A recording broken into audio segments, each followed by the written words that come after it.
Breaking చూస్తున్నారు. మీడియాతో chit చాట్లో కేటీఆర్ సంచలన వ్యాఖ్యలు చేశారు. పేదలకు పెద్ద ఎత్తున పథకాలు ఇచ్చినా జగన్ ఓడిపోవడం ఆశ్చర్యం కలిగించిందంటున్నారు కేటీఆర్. 40% ఓట్లు సాధించడం మామూలు విషయం కాదన్నారు. జగన్ను ఓడించేందుకు షర్మిలను పావుగా వాడారంటున్నారు కేటీఆర్. అంతకుమించి షర్మిలకు ఏమీ లేదన్నారు. పవన్ విడిగా పోటీ చేస్తుంటే ఫలితాలు వేరేలా ఉండేవన్నారు కేటీఆర్. రోజు జనంలోకి వెళ్లే కేతిరెడ్డి ఓడిపోవడం ఏంటంటూ కేటీఆర్ ఆశ్చర్యం వ్యక్తం చేశారు. సంచులతో దొరికినోడు ముఖ్యమంత్రి అయ్యాడంటూ కేటీఆర్ వ్యాఖ్యానించారు. ఇక ప్రజలతో తమకు గ్యాప్ వచ్చింది, మా వైఖరి మార్చుకోవాలంటూ కేటీఆర్ వ్యాఖ్యానించారు. ప్రజలది తప్పు అనడం అంటే మాదే తప్పు అవుతుందన్న కేటీఆర్ ఆసక్తికర వ్యాఖ్యలు చేశారు. మొత్తం మీద సంచులతో దొరికినోడు ముఖ్యమంత్రి అయ్యాడంటూ చంద్రబాబును ఉద్దేశించి కేటీఆర్ వ్యంగ్యాస్త్రాలు సంధించారు. రోజు జనంలోకి వెళ్లే కేతిరెడ్డి ఓడిపోవడం ఏంటంటూ ఆశ్చర్యాన్ని వ్యక్తం చేశారు. ఇక పవన్ విడిగా పోటీ చేస్తుంటే ఫలితాలు వేరేలా ఉండేవంటున్నారు కేటీఆర్. షర్మిలను మాత్రం ఏపీలో జగన్ ఓడించేందుకు పావుగా వాడారంటూ కేటీఆర్ సంచలన వ్యాఖ్యలు చేశారు. మొత్తం మీద కేటీఆర్ ఢిల్లీలో మీడియాతో చిట్చాట్ నిర్వహించారు. పేదలకు పెద్ద ఎత్తున పథకాలు ఇచ్చిన జగన్ ఓడిపోవడం తనకు ఆశ్చర్యాన్ని కలిగించిందంటూ కేటీఆర్ వ్యాఖ్యానించారు. మధు జైన్ అవుతున్నారు. మధు, మీడియాతో చిట్చాట్లో కేటీఆర్ సంచలన వ్యాఖ్యలు చేశారు. ముఖ్యంగా జగన్ ఓటమికి సంబంధించి, అట్లాగే చంద్రబాబు నాయుడుకు సంబంధించి, దాంతోపాటు పవన్ కళ్యాణ్కి సంబంధించి ఓవరాల్గా ఏపీ రాజకీయాలకు సంబంధించి కేటీఆర్ సంచలన ఆసక్తికర వ్యాఖ్యలు చేశారు. కేటీఆర్ వ్యాఖ్యలను ఏ రకంగా చూడొచ్చు? ఎగ్జాక్ట్లీ ఢిల్లీలో ఉన్నారు కేటీఆర్, హరీష్ రావు. మీడియా సమావేశం తర్వాత అక్కడే ఉన్నటువంటి మీడియా ప్రతినిధులతో చిట్ చాట్ చేశారు.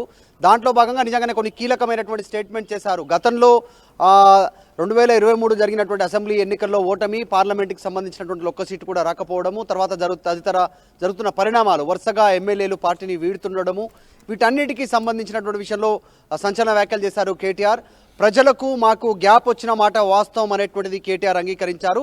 దాన్ని సరిచేసుకోవడానికి మా ప్రయత్నం చేస్తూ ఉన్నాం. త్వరలోనే ప్రజలతో సత్సంబంధాలు కొనసాగిస్తాం, పార్టీతో, క్యాడర్తో, ప్రజలతో అనేటువంటి స్టేట్మెంట్ చేశారు. ముఖ్యంగా పార్టీ క్యాడర్కి మేము దూరమయ్యాం, పార్టీని, ప్రభుత్వాన్ని ఈక్వల్గా చూడడంలో విఫలమయ్యాము అనేటువంటి ఒక మాట ఆయన చెప్పే ప్రయత్నం చేశారు. అందులో భాగంగానే గ్యాప్ వచ్చింది అనేటువంటి మాట మాట్లాడారు. దాంతోపాటు ఆంధ్రప్రదేశ్కి సంబంధించిన ఎన్నికల విషయంలో కూడా మాట్లాడారు. ఆంధ్రప్రదేశ్లో విపరీతమైనటువంటి సంక్షేమ పథకాలను అమలు చేసినటువంటి జగన్మోహన్ రెడ్డి ఓడిపోవడం ఆశ్చర్యానికి గురి చేసిందంటూ ఆయన మాట్లాడారు. అయినా 40% ఓట్ షేర్ను తీసుకున్నారు జగన్మోహన్ రెడ్డి ఆంధ్రప్రదేశ్లో అనేటువంటి స్టేట్మెంట్ చేశారు. అసలు జగన్ ఓటమికి సంబంధించిన విషయం పైన విశ్లేషణాత్మకంగా మాట్లాడారు. అటు పవన్, ఇటు షర్మిలను పావుగా వాడారు. పవన్ విడిగా పోటీ చేస్తుంటే ఫలితాలు వేరేలా ఉండేటివి. తక్కువ పర్సెంటేజ్లోనే జగన్మోహన్ రెడ్డి ఓడిపోవడానికి ప్రధాన కారణం అటు పవన్ కళ్యాణ్ ఆ కూటమితో కలవకుంటే ఫలితాలు తారుమారయ్యేటివి అనేటువంటి స్టేట్మెంట్ చేశారు. తర్వాత షర్మిల విషయంలో కూడా రెస్పాండ్ అయ్యారు. షర్మిలను కేవలం జగన్ని ఓటమి చెందించడానికి, ఆయన ఓటమి కోసమే షర్మిలను ఒక పావుగా వాడారంటూ స్టేట్మెంట్ చేశాడు. తర్వాత కేతిరెడ్డి సంబంధించినటువంటి అంశం పైన కూడా కేటీఆర్ మాట్లాడారు. ఎప్పుడు ప్రజల్లో ఉన్నటువంటి కేతిరెడ్డి ఓడిపోవడం కాస్త ఆశ్చర్యానికి గురి చేసింది అనేటువంటి స్టేట్మెంట్ చేశారు. ఇంకొకటి ప్రధానంగా ప్రతిరోజు జనంలోకి వెళ్ళినా ఇలాంటి ఓటమిలను ఈసారి ప్రజలు ఇచ్చారు, అది అంతుపట్టని విషయంగా ఉంది అంటూ స్టేట్మెంట్ చేస్తూనే సంచులతో దొరికిన వారు ఈరోజు ముఖ్యమంత్రి అయ్యారు, డబ్బు సంచులతో దొరికిన వారు అనేటువంటి స్టేట్మెంట్ చేశారు. ఆయన రేవంత్ రెడ్డిని దృష్టిలో పెట్టుకొని మాట్లాడారు. ఓటుకు నోటు విషయంలో అప్పుడు ఆయన స్టీఫెన్సన్కి సంబంధించినటువంటి కొనుగోలు విషయంలో ఆ ప్రస్తావనను తీసుకుంటూ ఆయన డబ్బు సంచులతో దొరికినటువంటి వారు ఈరోజు రాష్ట్ర ముఖ్యమంత్రిగా అయ్యారు, అంతకుమించి పెద్దగా ఏం లేదు, మాకు అహంకారం ఉందనేటువంటిది ఒక కృత్రిమంగా ప్రచారం చేశారు. ఆత్మవిశ్వాసానికి అహంకారానికి చాలా తేడా ఉంది, మాది ఆత్మవిశ్వాసం అంటూ చెప్పారు. అభివృద్ధిలో మాతో పోటీ పడలేని వారే అహంకారం అంటూ ప్రచారం చేస్తూ ఉన్నారు. దాంతోపాటు మొత్తం జిహెచ్ఎంసీ సరౌండింగ్లో చాలా భారీ ఎత్తున విజయం సాధించాము, చేసిన అభివృద్ధిని ప్రజలకు చెప్పుకోలేకపోయామంటూ మాట్లాడారు. ఈ యొక్క కేటీఆరే కాదు, హరీష్ రావు కూడా చిట్చాట్లో కొన్ని విషయాలు చెప్పే ప్రయత్నం చేస్తారు. అధికారులంతా కూడా ఇప్పటికీ కూడా ఇప్పుడు గెలిచి 6 నెలలు 7 నెలలు దాటినప్పటికీ ఇంకా కాంగ్రెస్ అధికారులు అంతా కూడా బీఆర్ఎస్ చెప్పు చేతుల్లో నడుస్తున్నారు అంటూ చేస్తున్నటువంటి కామెంటే అది కాంగ్రెస్ చేతగాని పాలన కిందకు వస్తున్నట్టు స్టేట్మెంట్ చేశారు. మా పార్టీలో చేరిన వాళ్ళలో 10 మంది ఓడిపోయారు, ఫిరాయింపుల వల్ల మాకు పెద్దగా లాభం జరగలేదు అనేటువంటి మాట్లాడారు. తెలంగాణలో ఫ్యూచర్లో మళ్ళీ అధికారంలోకి వచ్చేది బీఆర్ఎస్ పార్టీ, ప్రజలు అన్నీ గమనిస్తూ ఉన్నారు, చెప్పిన హామీలు అమలు చేయలేదు. ముఖ్యంగా కాంగ్రెస్ అధికారంలోకి వచ్చిన తర్వాత మధు, చేస్తామన్న ముఖ్యంగా 6 ప్రజలది గ్యారెంటీలు తప్పు అంటే చేయకపోగా మాదే తప్పు అవుతుంది, మా పద్ధతి మార్చుకోవాల్సిన అవసరం ఉంది, ప్రజలకు మాకు గ్యాప్ వచ్చిందంటూ కేటీఆర్ వ్యాఖ్యానించారు. ఒక రకంగా ఆయన ఇప్పటికీ అంటే వాళ్ళ పార్టీ రియలైజ్ అయిందని ఒప్పుకున్నట్టేనా?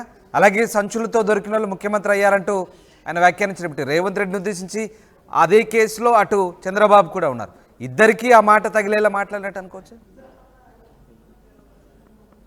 ఎగ్జాక్ట్లీ, ఎందుకంటే డైరెక్ట్గా ఆయన కొన్ని చేసినటువంటి స్టేట్మెంట్ గతంలో మనం చూసాం. ఎక్స్క్యూజ్ మీ, ప్రజలు మోసపోయారు కాంగ్రెస్ హామీలతో అనేటువంటి గతంలో మొన్నటి వరకు స్టేట్మెంట్ చేస్తారు కేసీఆర్, కేటీఆర్, హరీష్ రావు, తర్వాత బీఆర్ఎస్ పార్టీ నేతలు. ఇప్పుడు ఢిల్లీ వేదికగా ప్రజలు తప్పు చేశారు, ఓట్లు కాంగ్రెస్కి వేసి అంటే అది మా తప్పు అవుతుంది, సో ప్రజలతో గ్యాప్ వచ్చింది, దాన్ని సరిదిద్దుకుంటాం, మళ్ళీ మేము తిరిగి అధికారంలోకి వస్తాం, కాంగ్రెస్ అధికారంలోకి వచ్చింది 6 గ్యారెంటీలు అమలు చేస్తామనేటువంటిది, కానీ మా దగ్గరకు వచ్చి అధికారంలోకి వచ్చిన తర్వాత మా బీఆర్ఎస్ పార్టీకి సంబంధించిన 6 ఎమ్మెల్యేలను తీసుకున్నారు, 6 ఎమ్మెల్సీలను తీసుకున్నారు, 6 స్కాములు చేశారు.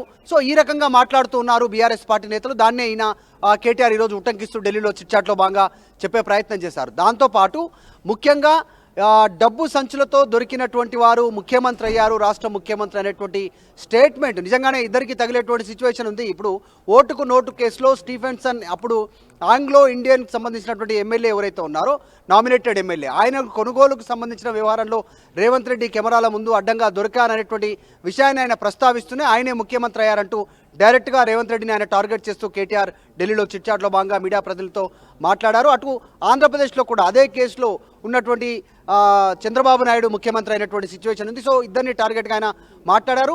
ఆయన మాట్లాడినటువంటి చిట్చాట్లో ఎక్కువ శాతం ఇటు తెలంగాణకు సంబంధించినటువంటి విషయాలతో పాటు ఆంధ్ర సంబంధించిన రాజకీయాలను రెండింటిని ఆయన మాట్లాడుతూ చెప్పారు. తర్వాత ఫిరాయింపుదారులకు సంబంధించినటువంటి ఎమ్మెల్యేలకు సంబంధించిన సుప్రీంకోర్టు కఠిన తీర్పు దీనికి ఇవ్వాలి, దీనిపైన సుప్రీంకోర్టును తలుపు తడుతున్నాం కాబట్టి వాళ్ళందరిపైన అనర్హత వేటు వేసేలా ప్రయత్నం చేస్తూ ఉంది బీఆర్ఎస్.